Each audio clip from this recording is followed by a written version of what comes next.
I'm currently writing the script while sleep-deprived, so if some of it ends up being the incoherent ramblings that can only be described as Vietnam War stories, I am very sorry you have to sit through this. Oftentimes, whenever a court trial is over for something horrific and brutal, and the individual who committed the crime gets convicted and served a slice of Batman-level justice pie, everyone just ends up forgetting about it. The people who were victims are celebrating that their perpetrator is in jail or prison, and try to find a way to heal from it even when it seems impossible. The jury leaves the courtroom, the judge, defense attorney, and prosecutor move on to the next big case. But what if this doesn't happen? What about the cases that you think are over, that you believe you can move on from, but years later it comes back to haunt you like a bad dream, and you suddenly remember every detail? Well, that circumstance is what we will be discussing today, because recently, the topic of the Slender Man killer's case is being reopened to the public, and the victim, like an old wound that one day splits open again after you forgot it ever happened in the first place. The two individuals, named Morgan Geyser and Anissa Wire, were both 12 years old when they committed an act so horrific that it would change the way a lot of people view media and the mental state of children, in both the victim and the perpetrator.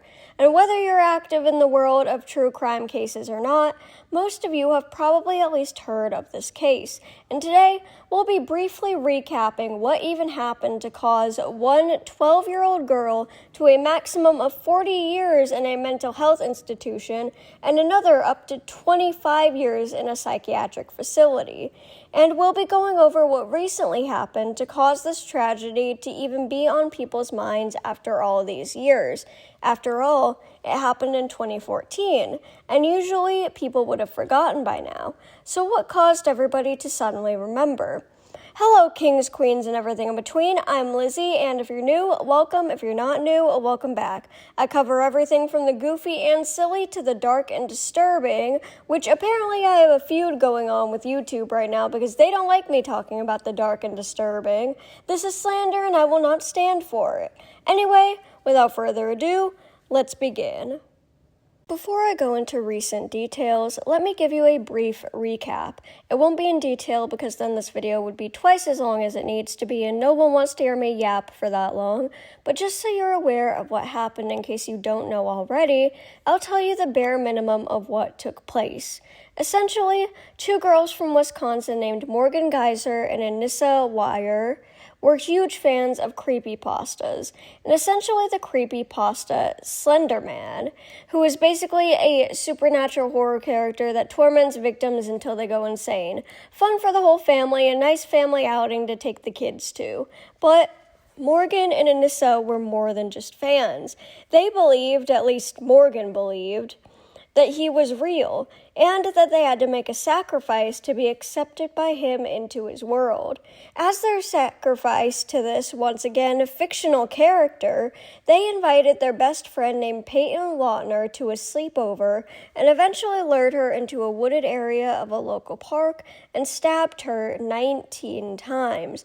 By some miracle, Peyton survived because she was found by a passing cyclist, but during the trial, they were both found not guilty by mental illness or defect, and they stated early childhood schizophrenia as the cause of their attack. Anissa received 25 years to life in a mental institution, while Morgan received 40 years to life for actually doing the stabbing. It was also noted that Morgan showed no remorse throughout the entire interrogation process and trial, whereas Anissa broke down in tears and was relieved that Peyton was found alive. So the authorities believed that Morgan was the one leading the operation, and Anissa was just the naive accomplice that went along with it, which doesn't excuse the actions of either, but it does show a bit about their dynamic. Now that you have a bit of background, let's review what happened over the past few days. Just a few months ago, before Morgan was released from the Winnebago Mental Health Institute, prosecutors tried to stop her from being released because they said she had been reading gory novels about murder and SA, and talking to a man who collects memorabilia from murderers, since she was somehow allowed to have internet access, at least somewhat. However, a judge decided that she could be released to a group home, although she had to be heavily monitored and forced to wear an ankle monitor so that they could track her. However, Saturday night, she disappeared from that group home after cutting off the monitor with a pair of scissors. And Sunday, officers in Illinois were responding to a report about a man and a woman loitering behind a truck stop building, sleeping on the sidewalk.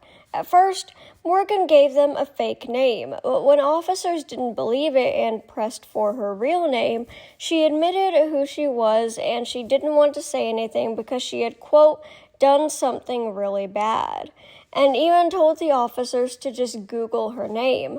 The man with her was identified as 43-year-old Chad Mecca, who Morgan said that she had met through church, and that group home wouldn't allow him to visit her, so he'd sneak through her window to see her.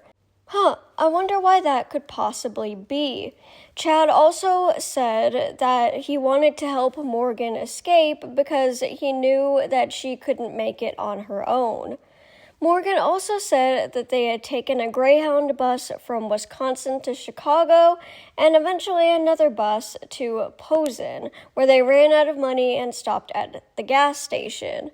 Mecca was released but charged with criminal trespass and obstructing identification.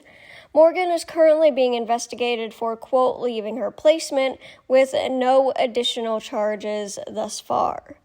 It's also important to note that the reason the police found out she was missing was that they got a signal that her ankle monitor was malfunctioning, so they contacted the group home she was supposed to be staying at. Shortly after, the group home reported back to the Department of Corrections that she wasn't there and had removed the ankle monitor, causing the police to issue an apprehension request, which is basically a warrant to arrest someone as soon as they're found. It has been stated that violating or removing a GPS monitoring device will typically result in the court revoking your release and issuing a warrant, where you could be sent back to wherever you were and have limited freedom. A spokesperson for the Lautner family, the victim's family in this case, stated the following. Peyton Lautner and her family are aware of the most recent situation regarding Morgan Geyser. Peyton and her family are safe and are working closely with local law enforcement to ensure their continued safety. The family would like to thank all of the law enforcement entities involved in the efforts to apprehend Morgan. The Lautner family also wish to thank the outpouring of support from family, friends, and well-wishers who have contacted them during this difficult time. It's very clear by Morgan's actions that she is not reformed or fit to be released into society like was originally stated. She wasn't ready to be let free, and they did it anyway despite evidence that she's still a danger to society in some way. I hope that this does teach a lesson to our justice system to be more careful about who they let roam free in the wild, but I know that won't happen because our justice system is the worst thing since Triple H bringing back Brock Lesnar. I can't imagine what Peyton and her family must have been feeling during this time.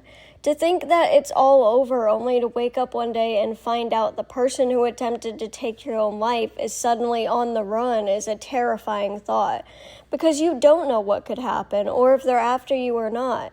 And not knowing is terrifying on its own without it being about someone who tried to kill you years prior. I'll make sure to keep an eye out for updates to give to you all, and hopefully that we do eventually get some.